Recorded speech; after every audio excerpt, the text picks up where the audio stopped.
Okay. Hello, everyone. Welcome to KopiTalks, Singapore Literature Prize. So I'm Timothy. I'm from ReadNUS, and today I'll be the student moderator for today's session.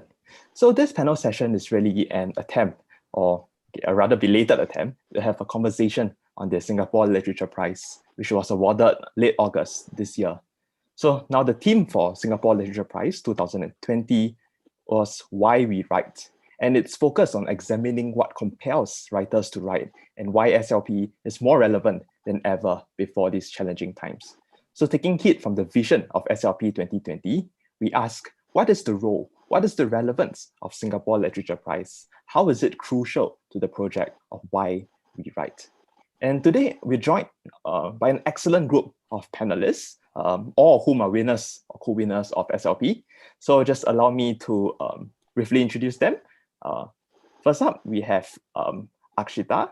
She is the author of Nimita's Place 2018 Epigram Books, which co-won the 2020 Singapore Literature Prize for English Fiction.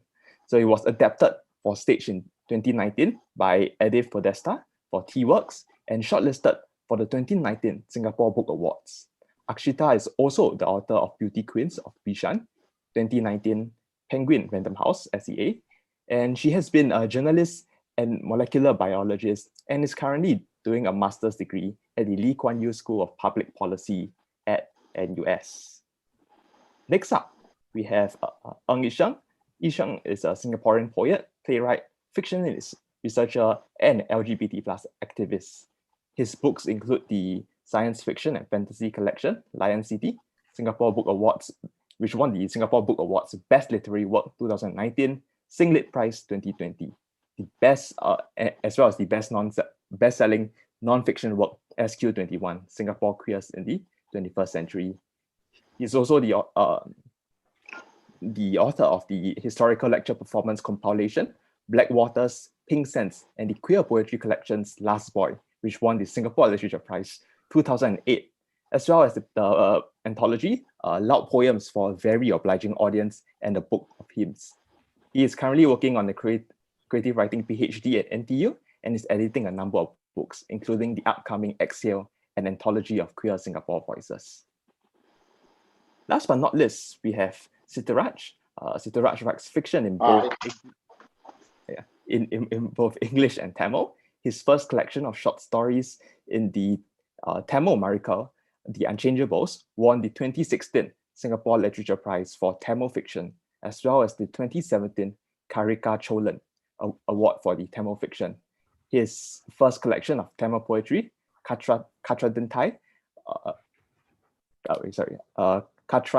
Katradentai, won the 2016 Singapore Literature Merit Prize. Sorry for that. Yeah, so Sitaraj. So thank you all for joining today's session. So perhaps we would just like to start with a short introduction. So maybe we can start with Akshita. So perhaps congratulations on winning the award. So perhaps could you tell us more about the book which has won the award? Well, thank you, Timothy, and it's really nice to be over here and really appreciate what ReadNUS does. My book is called Nimita's Place. I'm just holding it up here because it's a word that may not be familiar to many people. It's actually a name. And the book is about two women separated by 70 years of existence. Both of them have the same name, Nimita, but the meaning of their name has changed in 70 years. For one, Nimita is a fixed, unchanged destiny because hers is a historical narrative. For the other one, Nimita is like a pivot point. She comes to Singapore, becomes a molecular biologist, and tries to chart her own future. This is a book about food and friendship and what it means to find a place in the world to call home. What is home for us? And I'm just really excited to be over here with you guys, especially Yisheng and Situ, because one of the first things that happened after the Singapore Literature Prize was that Yisheng and his mom called us, including Situ, home to their place for a home-cooked meal. And to me, that is just the essence of what home is. It's people sitting together, having conversations over great food, warmed by love. So yeah, that's it for me. Yes, thank you so much. Okay, next up, can we have Situ to share more about the book which won the Singlit Prize? Well, yes, thanks. I had two books, which won prizes. The first was the poetry in Tamil, and that was "It's Easy to Be an Italian." It's a collection of poems. I called it "It's Easy to Be an Italian" because it is indeed easy to be an Italian in an internet-dominated environment. You can be anything you want. You can put on whatever avatar and pretend to be whatever you want to be on internet. And then I had a novel, The Wooden Elephant of Marayani, which won in the fiction Tamil fiction. It's a merit prize this year, and it's a story about an Indian family that lives in Bukit Panjang all their lives, and after the man's wife dies, he's told to go to India to do certain rituals for her soul, and then he realizes he knows nothing about India, even though he's Indian, and actually his identity is all tied up with Bukit Panjang. So that's a dilemma. So those are two books which won this year, and happy to share more later. Thank you. Yes, thank you so much, Situ. Yeah. Okay. So last but not least, can we have Isham to share more about your? Okay, so Lion City. Okay, I've advertised it as fantasy science fiction, but if the origins are more magical realism, I was really influenced by Gabriel Garcia Marquez and Jeanette Winterson and Angela Carter. So a lot of it's trying to take to actually ask questions about Singapore, like social political questions, and like try and portray it through the lens of fiction. Like the title story, Lion City, it starts out with a visit to, a zookeeper brings her lover to the zoo, and he discovers that all the animals there are animatronic. I mean, and it's just like this going, yeah, Singapore's everything, all the wildlife died out a long time ago, so we've just had to replace everything with, simulations, because that's what Singapore feels like sometimes.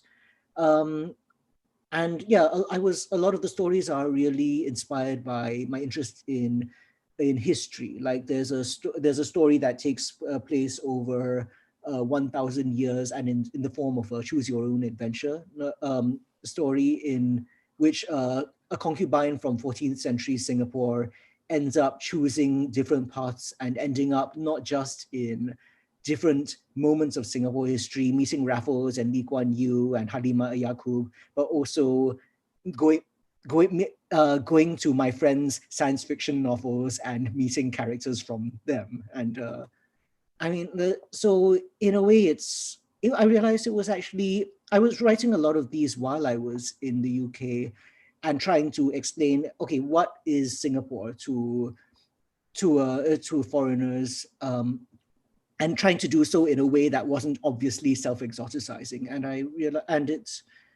And I think what I was also trying to say is, like, Singapore is crazier and more special than we've advertised it to be.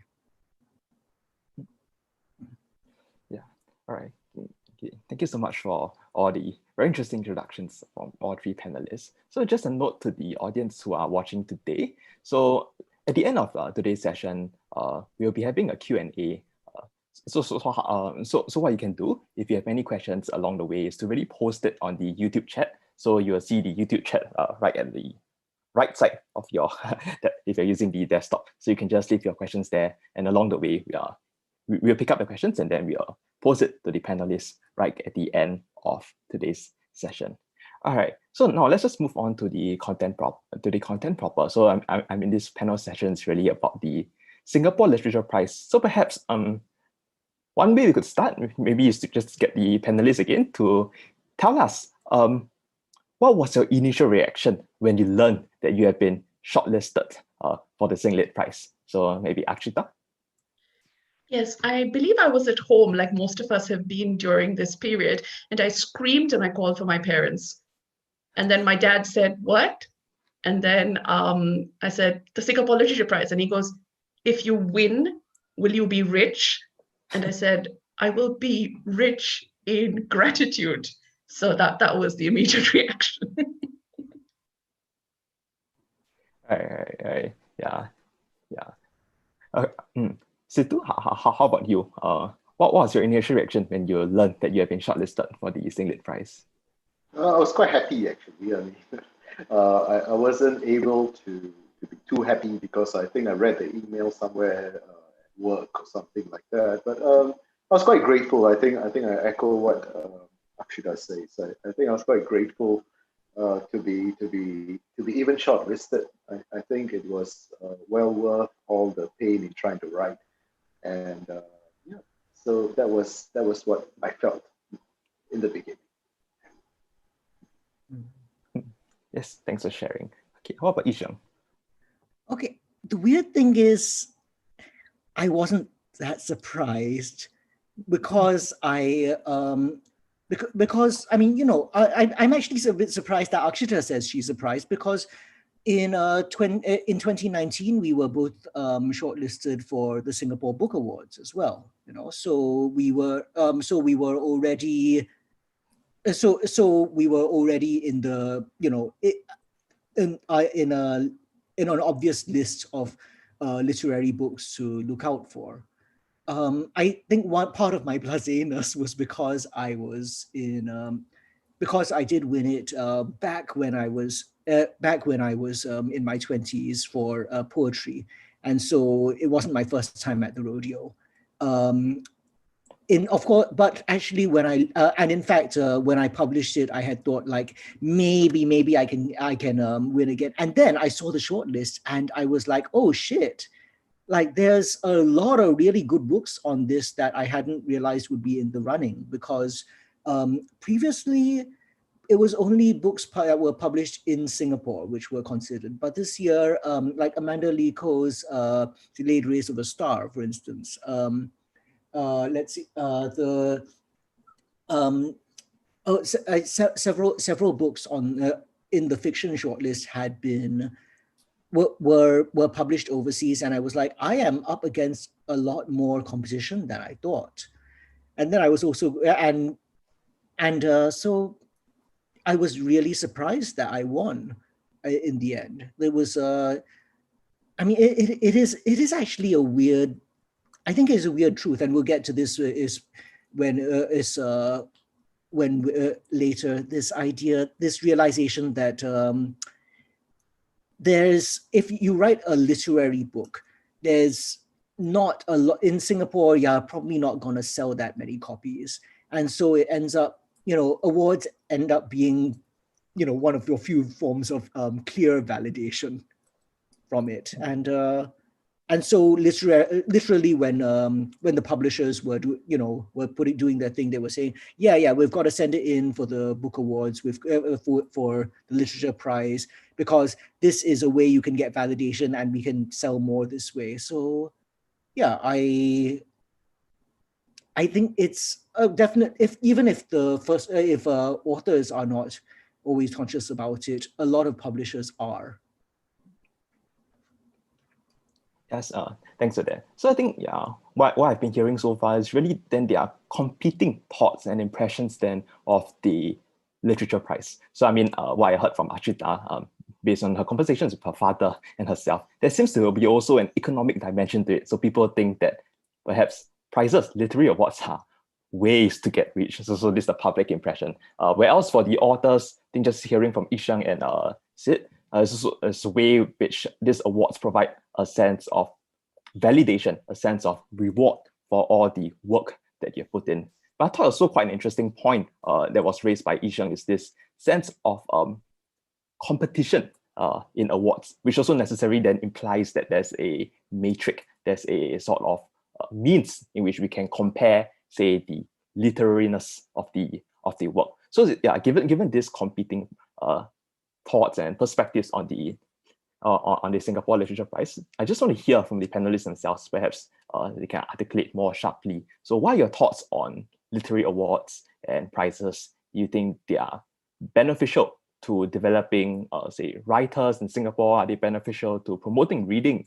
Or even further, I think you can also consider the name Singapore Literature Prizes sort of like a national emphasis on it, Singapore Lit Prize. So yeah, just what are some of your thoughts on literary awards and prizes or on the Singlit prize. So Akshita. Wow, I'm so glad my parents named me with an A because I keep getting to go first. Admit it, that is your metric. We were talking metrics, yeah? So there are two ways I'd like to look at the question. And one is that I wrote about books for the Straits Times for many years. And one of the features I did was on the value of the Singapore Literature Prize. And the metrics we used were whether it raises sales of the books and how writers feel about it within Singapore, and how agents trying to sell Singaporean books overseas feel about the prize. So those were the three criterion that I used when I went and I interviewed people. This, I believe, was about 10 years ago. And in fact, after that feature, I'm not saying the feature contributed, I'm just saying that coincidentally, soon after, the prize was expanded to include works in multiple languages, and also more money was being dispersed, because some of the findings were that, I think both my colleagues here will attest to it. Our main competition nowadays is not books. There is no competition except for a reader's time and attention. Books are not going to make you rich unless they're textbooks. I used to be a textbook publisher, so that's kind of how I know how much goes into textbook publishing. We also did a small poll for people who signed up for this, and we noticed that most people also looked at, Ishang has given a correction saying that it wasn't multiple languages, it was multiple genres. However, Ishang, the Singapore Literature Prize was originally started as an English prize and only moved on to mother tongue languages later. So English has always been at the forefront of the literature prize history in Singapore. So that is something that people need to think more about, and more work needs to be done. And the second is, what the prize meant was that for a small cohort of people who were reading, writing, publishing fiction in and about Singapore, that prize drew attention to books published within Singapore. However, because the prize was not sustainable for many years, it would come in, the bookseller Dimmocks would sponsor it, then after a while that would stop. Then the publisher S&P Panpak, which I worked with for a while, would come in and sponsor it, and then it would stop for a while. At one point in time, the prize was a prize for unpublished manuscripts. So, much like the Epigram Books Fiction Prize today, unpublished manuscripts, which were sort of shortlisted for I think that was the S&P Panpak time, then they got published. So it was always about call and response, trying to elucidate interest from the reading community, and publishers and writers trying to see how the prize could, be used to generate more interest in what was happening. The thing, however, is that reading is not a competition. Books are not a competition. Netflix, which is basically, you could say, our competition for eyeballs, is just another way of looking at the world and telling stories. And when we talk about Singapore literature, I didn't set out to write a literary work. I wanted to write a book that cost $24, therefore was equal to the amount of money you'd spend on 2 tickets to the movies, so it had to deliver that much entertainment. I'm really happy it was shortlisted and co-won with Ishang, because now people who haven't heard about the book will know about it. But I didn't actually set out to write a prize-winning book. I'm grateful for the attention, but the prize has always been, I won't say a contested space, but a constantly evolving beast. So what it is now is for, I think, readers to decide as much as writers. Thank you. Right. Okay. Yes. Thanks so much for this. So maybe we'll just move to the rest of our panelists first before we come back to you. Sid, so what are your thoughts on the Singlit Prize? Well, I think a prize is exactly what you make out of it. There are good things and bad things. Let's say that if you look at the SLP, the good thing is that it gives you a focus on the sort of books that come out of Singapore. And I always find whatever prize it is, it sort of gives you a list that you ought to look at. And I've used the SLP list from before to read what's come out in Singapore in English, in Tamil.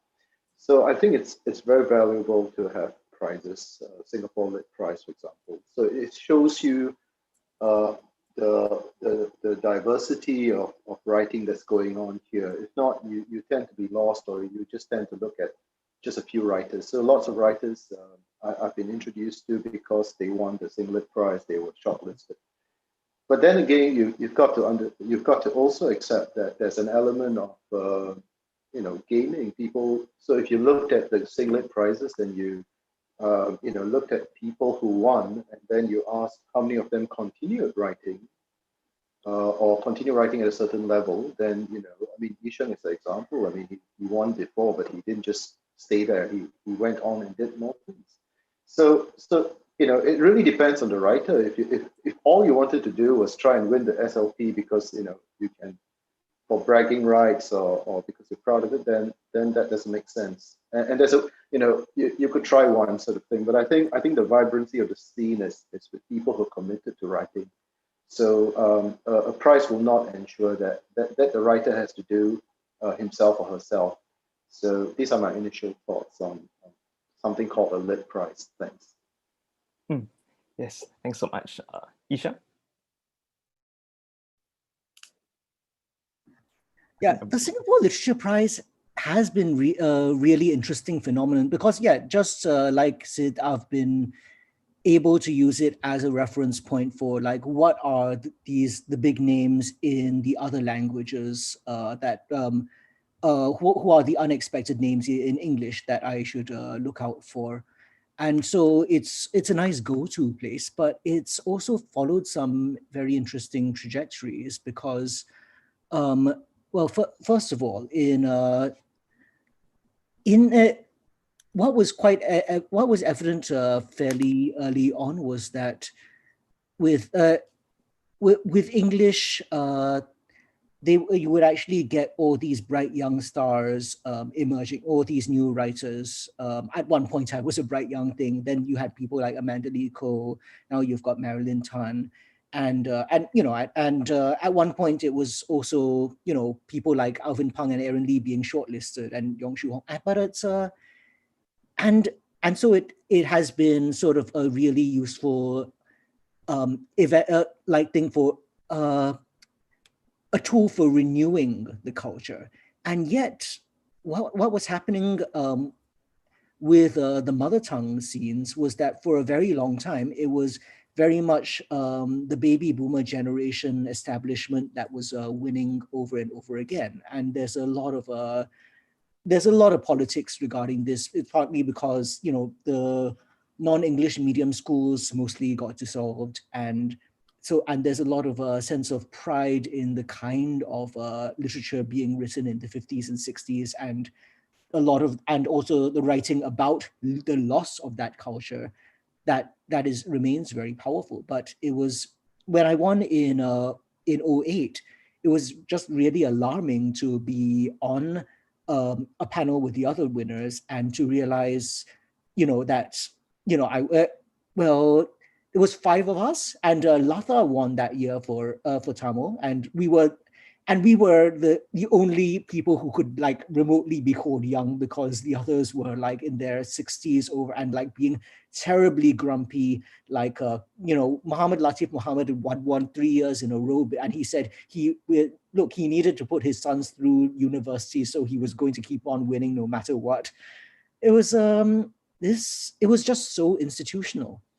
And even in English, it was interesting to notice that despite all our progressivism, it wasn't until this year that a woman won for poetry, and this was despite women having being prominent in English poetry for a while, and it was so. You did kind of wonder what kind of biases go into this system, and at the same time, I suppose I should talk about this under progressivism. It's really interesting that the winners in a couple of years ago were actually controversial texts. We had Sunny Liu's Out of Charlie Chon Hock Chai. We had Jeremy Tiang's State of Emergency winning, where the Singapore Literature Prize amazingly actually was supporting works which would not be, say, PAP endorsed. So, I mean, that's a really special moment for validation. And yet, as someone who also believes in democracy, in valuing in popular culture as well as high culture, I go, well, what does it say that Shamini Flint has been, who writes great detective novels, has been the judge several times but is never nominated? what does it say about the fact that no one would dream of giving the Singapore Literature Prize to Russell Lee for True Singapore Ghost Stories, which is Singapore's best-selling book? I mean, like, yeah, how much is this really a reflection of Singapore culture? A lot of thoughts, sorry. Yes, yeah. Thanks for this. Yeah, I think you do raise quite a lot of interesting points, and in fact, all the panelists do. So I mean, even as we agreed that perhaps the Lit Prize is only one way of looking at it, we still cannot deny that there are possibly stakes attached in the Lit Prize in the way that it shapes our culture, in the way that it shapes our impressions and perceptions, not just local, but as Akshita points out, also necessarily then overseas. So perhaps then the next question we can ask is, do you think that you then gain additional responsibilities after you have been shortlisted or conferred the Singlit Prize? So yeah, in both areas, for those who are shortlisted, and for yourselves, I mean, all of you here are winners or co-winners of the Singlit Prize. So do you gain additional responsibilities? Yeah. So Akshita. Well, I can't change a book that's already been written. So that book stands as a work of fiction made at a certain point in time. And people sometimes tend to conflate what is written in a book with the opinions of the author. And that is not necessarily correct. In fact, I would say very often it's not correct. This is something that is, I think, particularly pointed nowadays because everybody wants a personal connection. So they say, did this happen to you? I have a very good friend who I've worked with for many, many, many years. And when my book came out and he read it, it was like the only book he read the entire year because he's very busy otherwise. And he introduced me the next time to some people as, oh, and this is my friend Nimita. And I'm like, you've known me for how long? So no, I don't think that there is any more or less responsibility that comes with the distinction and frankly the honor of being shortlisted for a prize or winning it. I think that whenever you create something, you should think about how it will be received and be willing to deal with the reactions, the consequences, positive and negative. Yeah.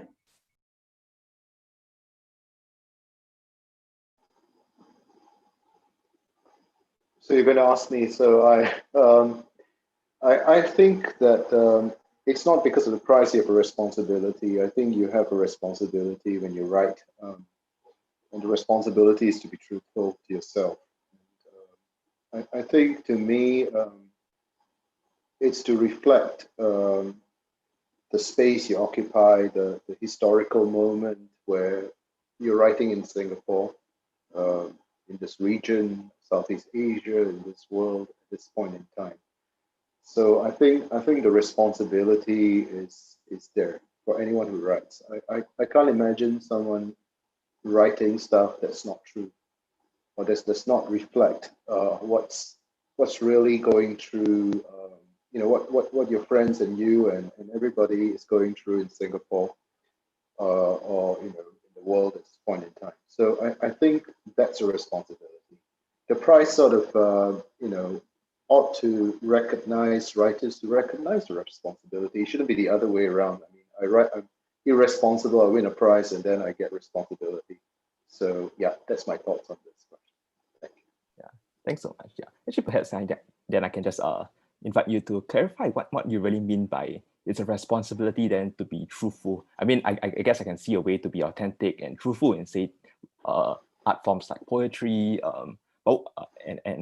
and nonfiction. But what about things like fiction? So how what does being truthful mean in writing things like fiction? So the truth is, I'll just give examples. I mean, when you write in Tamil, and the way Tamil is spoken in Singapore has been undergone changes in the 70s, in the 80s, 90s, when you had people come in and start working here, and then because of cable, because of TV, you started listening to more stuff from India, and the language changed because people watching more and more media. then there's a way of writing Tamil which is grammatical, and there's a way of writing Tamil which, as it was spoken in the 70s and 80s, which had Malay words and Chinese words thrown in. So to be authentic is to record not just the issues, but the way people speak to each other. What does it mean when there's a word for market in Tamil, but people used to call it going to the pasar in Tamil? I'm sure it's in Chinese too. People said pasar. So I think there's that, that ear and that heart for authenticity, because 50 years down the road, if someone reads a book and it's not authentic, then what are you representing of your time and your historical place? So that's where you have a responsibility. Right. Thank you so much for this. Okay. Yes. Last but not least, Yisheng. Okay, actually, I want to follow up on that because it makes me think of like one of the works of Singapore literature that I love to hit on, which is Crazy Rich Asians. No, I mean, because on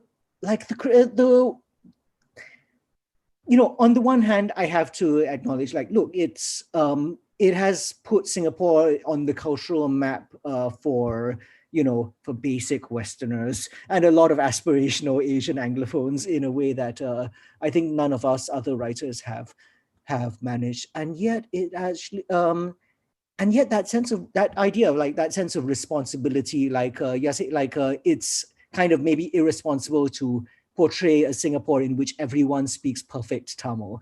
Like, it's also irresponsible to portray a Singapore where all your characters are ridiculously rich and an issue, and you never mention that inequality is a problem, where all the characters are Chinese, and it's where you have little footnotes to explain things about Singaporean and culture, and you get all the details completely wrong. I mean, I was like, ah!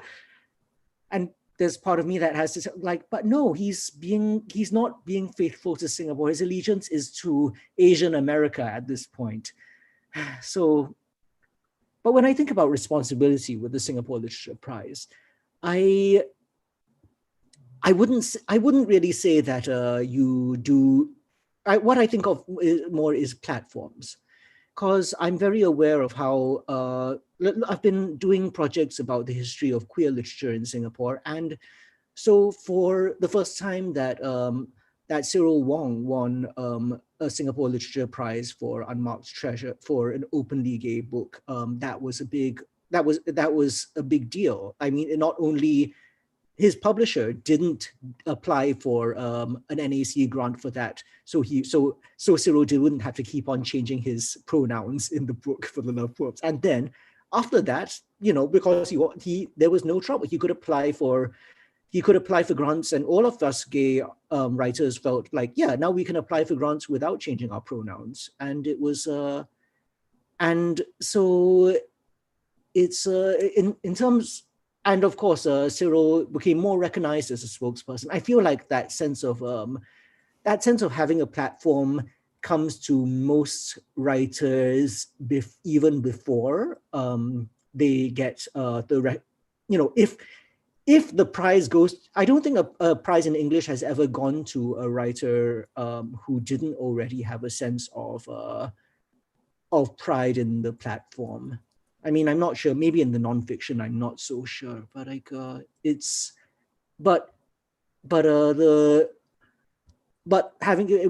the prize gives you more credibility, and that's helped. I mean, for someone as punk as Marilyn, it's going to be interesting to see how she handles it. Yes. Yeah.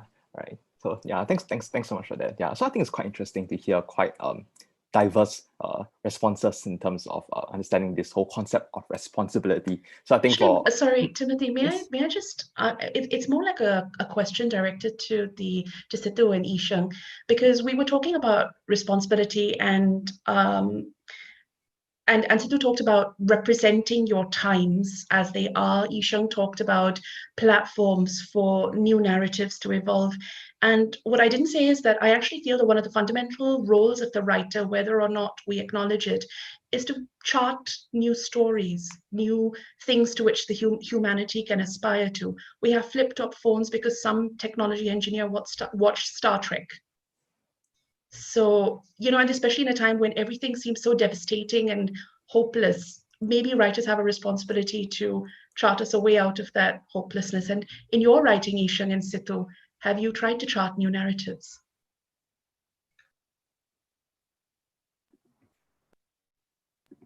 I would say I have. I mean, I was like literally worried that, I mean, when I was writing Lion City, because I'm coming from poetry, so I was literally trying to say, like, with every story, I want it to be different, to never to tell the same story twice, to like not, to have things, to write things that no one else seemed to be writing.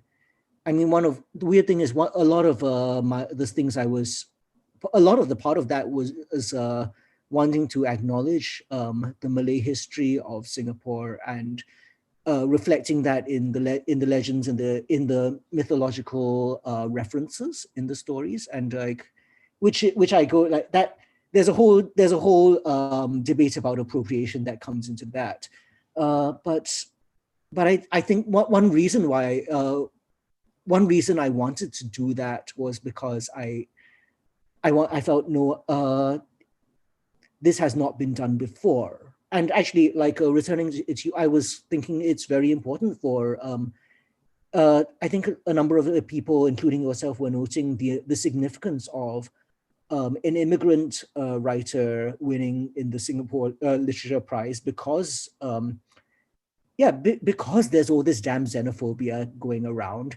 And so to have an immigrant writer writing a novel about immigration and the trauma thereof, like winning the prize, it's like, yeah, I mean, I thought like that's a very good fuck you to all the nativists out there. Like, yeah, I mean, winning like a child out of Charlie Chan Hock Chai was, making a political statement to people who are very supportive of, say, of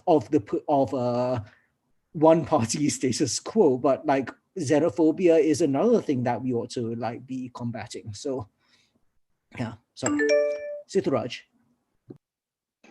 So I'll take from Ishan, Akshita, and really I think the charting of a new course begins by framing the question.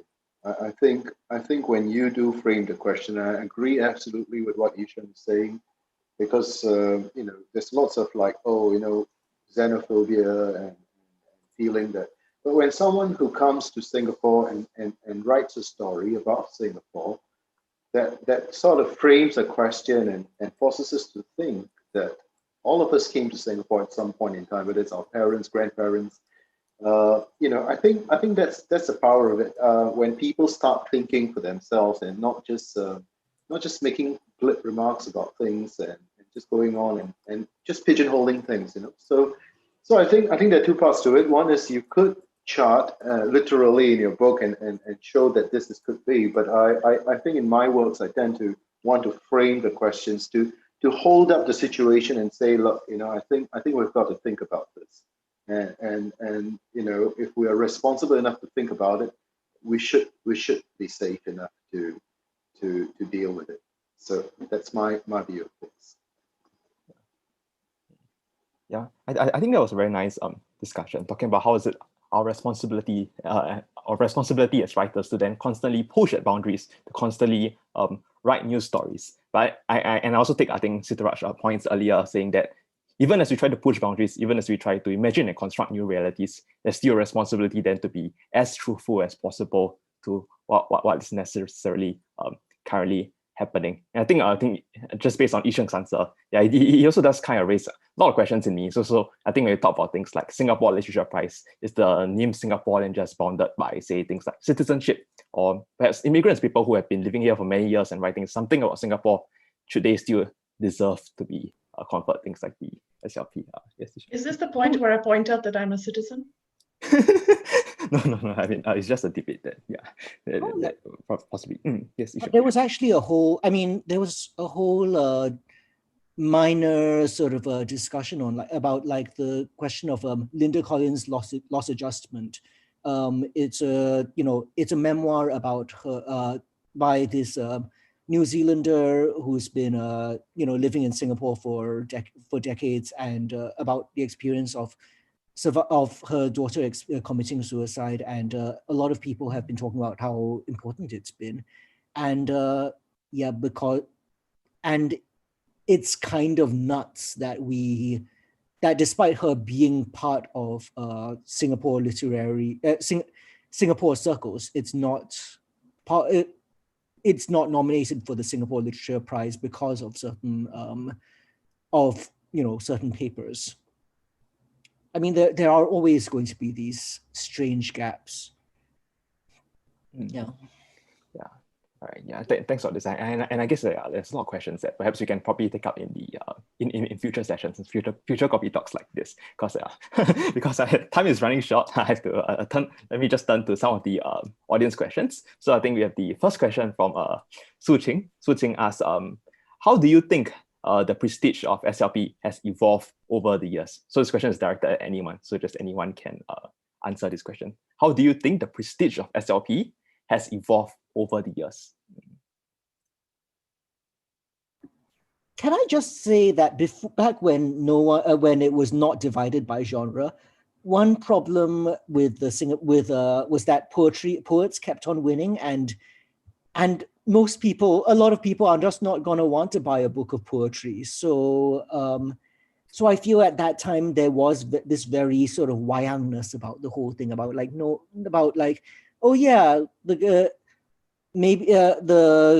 maybe you'll get a nice ceremony, but that doesn't necessarily mean that a lot of people are gonna buy this. I mean, and when the one prize goes to a book that no one's gonna buy, it doesn't. It's not a great look for the prize.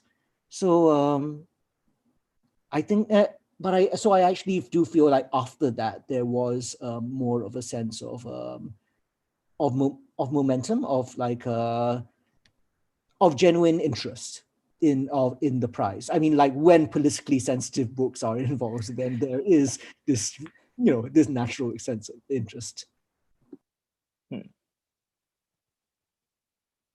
So I just want to say very quickly that it's one thing to say that it's got prestige because other writers think it's great. And it's another thing to have prestige because more and more people are reading Singlet.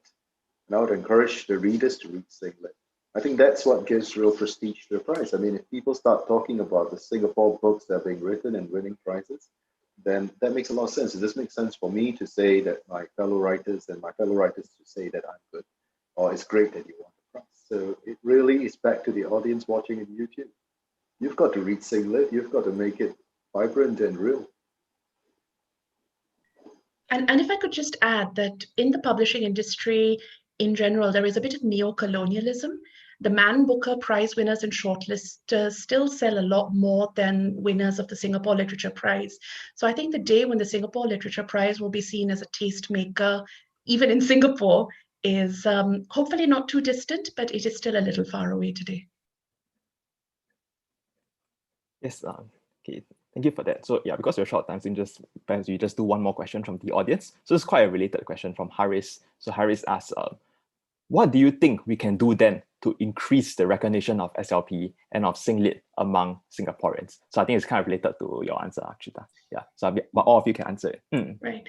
So read and adapt the works. Make them your own. Writing is a conversation. Write your own books. Write your own plays in response, your own poetry. Make literature a part of your life. That's it. Akshita, when you said that, I immediately went, does she mean write /fiction and do fan art? And then I realized, yes, that would be awesome. I mean,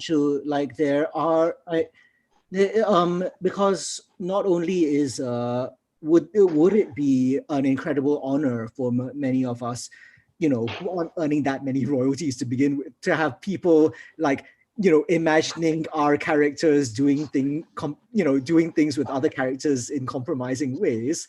It would be it is the creation of more art. It is the creation of it allows the art of those of us who are a bit older to be reimagined in a new way by younger folks. Thus, it creates a genealogy of ideas. I mean, I feel like part of this problem of always reading Booker Prize winners is that Singaporeans are not necessarily each other's primarily cultural influences, and it would be nice to have that happening more. I just want to very quickly say that I don't want to talk about just writers. I want to talk about my friends who are artists, who are writing plays. I think I would say talk about it. You don't have to say nice things all the time, but talk about Singapore works of art. Okay, everyone has gone through and putting up. Lots of artists are having such a challenging time because of COVID-19. If you could just spend time talking about it and giving feedback and just multiplying the fact that these works exist by Singaporeans, then that makes a lot of difference to all these people who are creating because they believe so much in the act of creation. Thank you. I Instagram all the books I read, and I actually have got a weird rota in my head where I decide, okay, half of them will be from Malaysia and Singapore. And it's actually, and it's quite interesting. I mean, I've actually got this whole idea, like, we also can't be parochial and nationalistic. I also try and read books from Southeast Asia a lot, not just from but I do think social media is an interesting tool, and because it allows you to share your opinions. It's just very awkward when I find out I hate a book and I realize, oh, I'm senior enough now that it would be very cruel to actually tag the writer. Okay. It's always cruel to tag the writer in a negative review, but that doesn't mean you shouldn't have negative reviews. Just don't tag the writer, but talk about it. And yes, write /fiction, make fan fiction. I love it. But that's my dream, like people should write fan fiction about my characters, and then I will have an anonymous account on AOL3 and go and read it.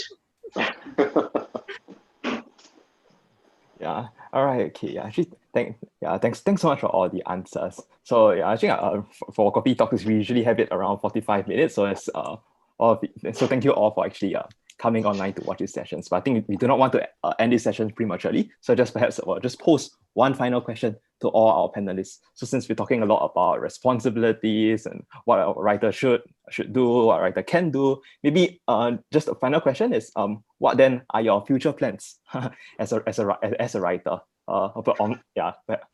Maybe if you're not going to write it, just what are your future plans? But hopefully that's not the case. But So what are your future plans? And just perhaps maybe if you want to share some of your works that you have done in the past, feel free to share it right now. So we'll just go in the same alphabetical order. So Akshita, please. Yeah. I'm working on a digital interactive story for children that will hopefully be launched for Arts in Your Neighborhood.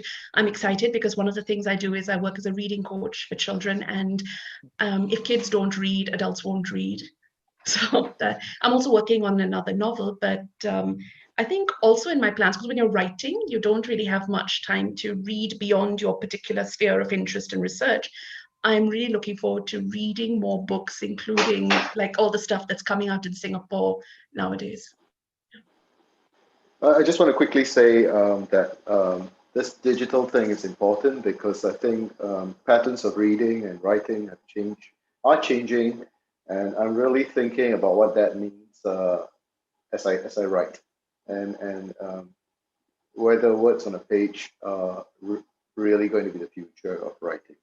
So I don't have an answer, sorry, but yeah, it's preoccupying my time.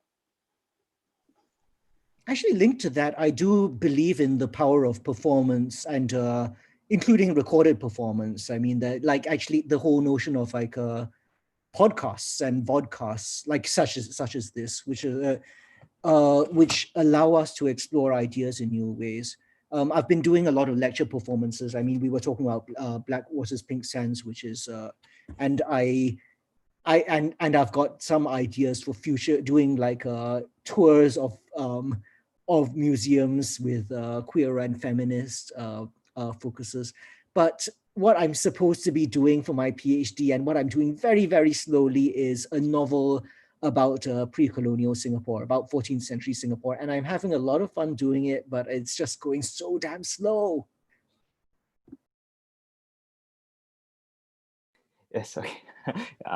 Thanks all for your answers. So yes, to our audience, really thanks for joining us. I think we're very grateful to have Akshita, Sid, and Yisheng here today. We're very grateful to have really quite a diverse panel who are also themselves SLP winners and co-winners.